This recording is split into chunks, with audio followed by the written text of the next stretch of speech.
বাংলাদেশের আমদানি রপ্তানি বাণিজ্যের ইতিহাসে প্রথমবারের মতো 1 লাখ কোটি টাকা রাজস্ব আদায়ের লক্ষ্যমাত্রা নিয়ে অর্থবছর শুরু করেছিল চট্টগ্রাম কাস্টম হাউস। প্রথম পর্যায়ে 92,147 কোটি টাকা লক্ষ্যমাত্রা নির্ধারণ করা হলো। পরবর্তীতে সংশোধিত লক্ষ্যমাত্রা নির্ধারণ করা হয়েছে 1,02,295 কোটি টাকা। এর মধ্যে নভেম্বর পর্যন্ত 31,602 কোটি টাকা রাজস্ব আদায় হয়েছে। বিগত 5 মাসে আমাদের অর্জন হয়েছে 31,000 কোটি টাকা।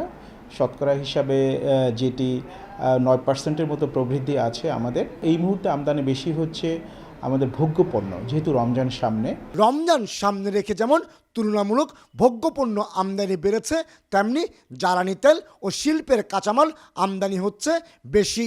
জুলাই থেকে গত 5 মাসে 2,21,000 কোটি টাকার মূল্যের 4,10,00,000 মেট্রিক টন পণ্য আমদানি হয়েছে চট্টগ্রাম বন্দর দিয়ে। 12.71% প্রবৃদ্ধি হিসেবে অন্তত 25,000 কোটি টাকার বেশি পণ্য আমদানি করেছে বাংলাদেশ। তবে রাজস্ব আয় বাড়াতে আমদানি পণ্য ছাড়করণে দীর্ঘসূত্রিতার অবসান চান ব্যবসায়ীরা।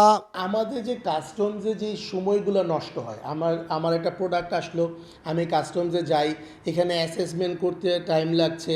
এই যে এফিসিয়েন্সিটা যদি আমি বাড়াতে পারি, তাহলে এখানে রাজস্ব কালেকশন কিছুটা বাড়তে পারে।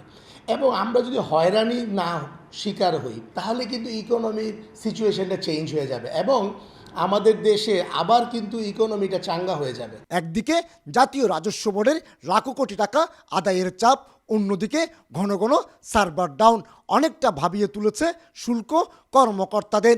তার সঙ্গে রয়েছে আমদানি রপ্তানি বাণিজ্যের নানামুখী জটিলতা।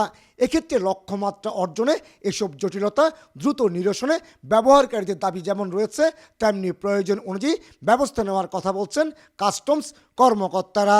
এটা যদি আমরা ওয়ান স্টপ সার্ভিস হতো, আমরা একটা জায়গায় পেপার দিয়ে আমরা শেষ করতে পারতাম, তাহলে আমাদের কোনো প্রতিবন্ধকতা থাকতো না এবং প্রতিটি জায়গায় আমাদেরকে পেপার ওয়ার্ক করতে হচ্ছে। এই লক্ষ্যমাত্রা অর্জনের জন্য এটা একটা সবচেয়ে বড় বাধা। এই বাধাগুলো যদি সমাধান করা হয়, জায়গায় জায়গায় যে বিড়ম্বনা হচ্ছে, এই বিড়ম্বনাগুলো যদি সমাধান হয়ে যায়, আমরা আশা করছি কাস্টমসের এই টার্গেট ফুলফিল হবে ইনশাআল্লাহ। আমদানির পরিমাণ তুলনামূলকভাবে বাড়ছে এবং শুল্কায়নযোগ্য মূল্য যেটা সেটাও বেড়েছে এবং দেশ যেহেতু নির্বাচনের দিকে যাচ্ছে এবং তার পরিপ্রেক্ষিতে আমাদের অন্যান্য যে আইটেমসমূহ আছে সেগুলো পরিসংখ্যানগতভাবে যেটা দেখা যাচ্ছে যে আমদানি বৃদ্ধি পাচ্ছে। 2024-25 অর্থ বছরে 80,402 কোটি টাকা লক্ষ্যমাত্রার বিপরীতে আদায় হয়েছিল 76,142 কোটি টাকা। এর আগে 2023-24 অর্থ বছরে 77,616 কোটি টাকা লক্ষ্যমাত্রার বিপরীতে 68,866 কোটি টাকা রাজস্ব আদায় হয়েছিল।